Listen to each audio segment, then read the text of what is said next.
Olá, eu sou a Deise de São Paulo e nós vamos seguir nas águas do tempo, de Mia Couto. Meu avô, nesses dias, me levava rio abaixo, enfilado em seu pequeno concho. Ele remava devagaroso, somente raspando o remo na correnteza.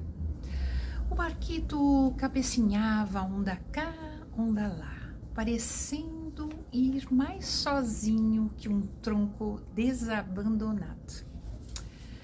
Mas vocês vão aonde? Era a aflição de minha mãe. O velho sorria. Os dentes dele eram um artigo indefinido. Vovô era dos que se calam por saber e conversam mesmo sem nada falarem. Voltamos antes de uma agorinha, respondia. Nem eu sabia o que ele perseguia. Peixe não era, porque a rede ficava amolecendo o assento. Garantido era que, chegada em certa hora, o dia já crepusculando, ele me segurava a mão e me puxava para a margem.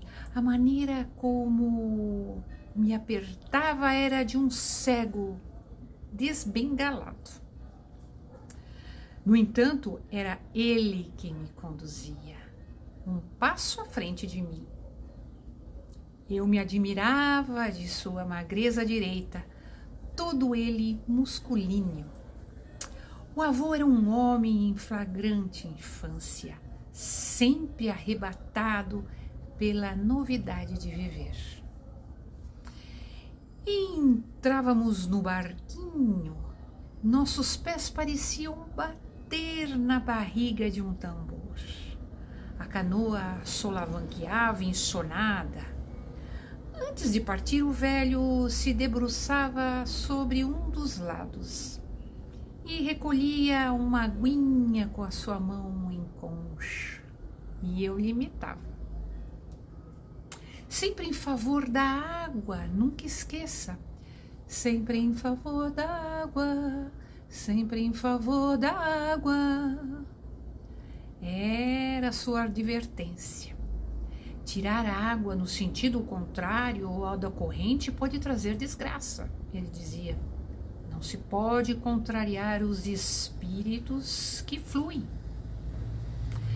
Depois viajávamos até o grande lago, onde nosso pequeno rio desaguava. Aquele era o lugar de interditas criaturas. Tudo o que ali se exibia, afinal, se inventava de existir. Pois naquele lugar se perdia a fronteira entre água e terra. Naquelas inquietantes calmarias, sob as águas nino-farfalhudas, nós éramos os únicos que preponderávamos. Nosso barquito ficava ali quieto, sonecando no suave embalo.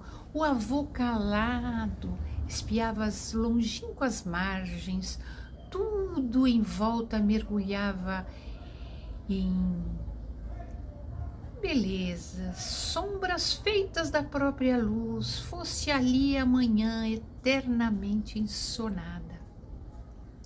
Ficávamos assim, como em reza, tão quietos que parecíamos perfeitos. De repente, meu avô se erguia no concho, com um balanço quase, o barco nos deitava fora. O velho excitado acenava, tirava seu pano vermelho e agitava com decisão. A quem acenava ele? A quem? Talvez era a ninguém. Nunca, nem por um instante, vislumbrei por ali a alma deste ou de outro mundo. Mas o avô acenava seu pano. Como acenava! Você não vê lá na margem, por trás, lá. Eu não via, mas ele insistia. desabotoando os nervos. Não é lá, é lá. Não vê o pano branco a dançar-se. Para mim, era a completa neblina e os receáveis aléns, onde os horizontes se perdem. Meu velho, depois, perdia a miragem e se recolhia, encolhido no seu silêncio. E regressávamos viajando sem companhia de palavra. Em casa, minha mãe nos recebia com um certo azedume e muito me proibia nos próximos futuros. Não queria que fôssemos para o lago, temia as ameaças que ali moravam. Primeiro se zangava com o avô, é claro, desconfiando de seus não propósitos.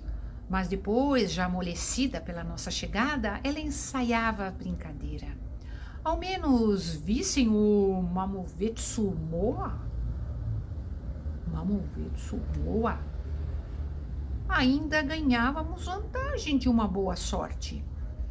O Mamovetsu Moa era o fantasma que surgia à noite, feito só de metades. Um olho, uma perna, um braço. Nós éramos miúdos e saímos aventurosos procurando Moa. Esse fantasma.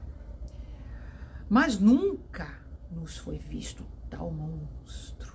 Meu avô nos apoucava. Dizia ele que, ainda em juventude, se tinha conversado com ele, com esse fulano. Invenção dele, avisava minha mãe. Mas a nós, miudagens, nem nos passava desejo de duvidar. Certa vez, no Lago Proibido, eu e vovô aguardávamos o habitual surgimento dos ditos panos. Estávamos na margem onde os verdes se enfeitam. Dizem o primeiro homem que ele nasceu num desses ramagens. O primeiro homem, para mim, não podia ser outro, a não ser o meu próprio avô.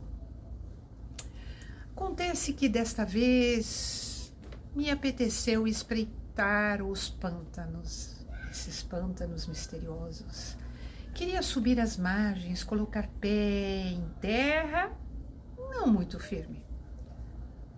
Nunca faça isso. O ar dele, do meu avô, era de gravidade.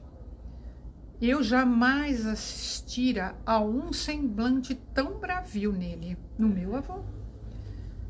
Desculpei-me que estava descendo do barco, mas era só um pouquinho. Mas ele respondeu: nesse lugar não há um pouquinho. Todo o tempo a partir daqui são eternidades. Eu tinha um pé meio fora do barco, procurando o fundo lodoso da margem. Decidi me equilibrar, busquei chão para assentar o pé. Sucedeu-me então que não encontrei nenhum fundo. Minha perna descia engolida pelo abismo. O velho ocorreu-me. O velho me ajudou, mas a força que me sugava era maior que o próprio esforço. Com agitação, o barco virou e fomos dar com as costas no outro lado. Ficamos assim, lutando dentro do lago, agarrados às abas da canoa. De repente, meu avô retirou o seu pano, aquele pano vermelho, e começou a agitar na cabeça. Cumprimenta também você, cumprimenta. Olhei à margem e não vi ninguém, mas obedeci ao meu avô acenando, sem convicção. Então deu-me o espantável e súbito acontecimento. Um redemoinho quase envolvendo todos nós. Voltamos ao barco e respiramos os alívios gerais depois desse socorro providencial do além. Ao amarrar o barco, o velho me pediu: não conte nada o que passou, nem a ninguém, viu? Nessa noite ele me explicou suas escondidas razões. Meus ouvidos se regalavam para lhe decifrar a voz, uma voz quase rouca. Nem tudo entendi. Mais ou menos, falou assim: nós temos olhos que se abrem para dentro, esses que usamos para ver os sonhos. O que acontece, meu filho, é que quase todos estão cegos, deixaram de ver esses outros que nos visitam. Os outros? Sim, esses que nos acenam da outra margem, e assim lhes causamos uma total tristeza, porque não retornamos a eles. Eu levo-lhes no pântano para que você aprenda a ver, meu neto. Não posso ser o último a ser visitado pelos panos. Me entende? Menti que sim. Na tarde seguinte, o avô me levou uma vez mais ao lago. Chegados à beira do poente, ele ficou a espreitar. Mas o tempo passou em desabitual demora. O avô se inquietava, erguido na proa do barco, palma da mão apurando as vistas. Do outro lado, havia menos que ninguém. Desta vez também o avô não via mais que a enevoada solidão dos pântanos. De súbito, ele interrompeu nada. Fique aqui, falou para mim, e saltou para a margem, me roubando o peito no susto. O avô pisava esses territórios?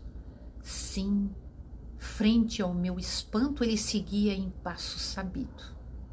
A canoa ficou balanceando em desequilibrismo com o meu peso ímpar.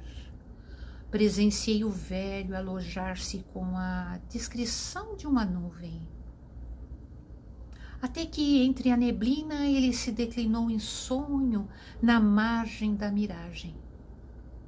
Fiquei ali com muito espanto, tremendo de um frio arrepioso. Me recordo de ver uma garça de enorme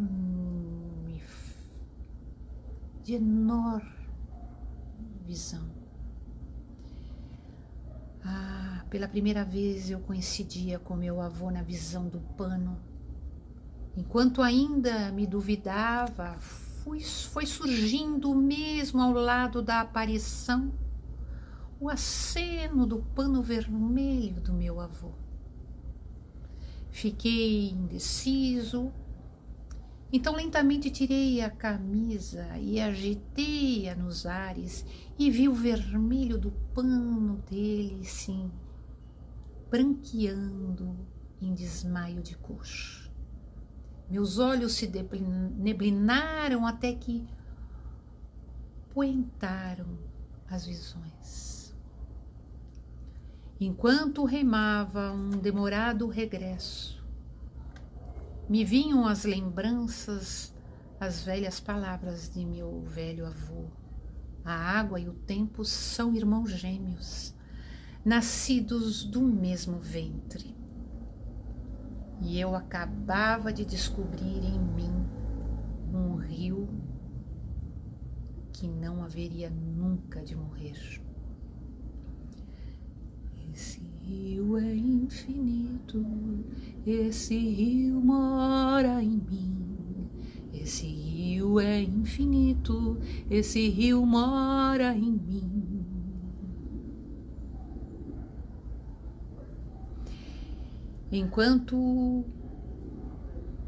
Enquanto isso, e esse rio volta agora a conduzir meu filho, lhe ensinando a vislumbrar o branco passo da outra margem, a margem, a margem, a margem.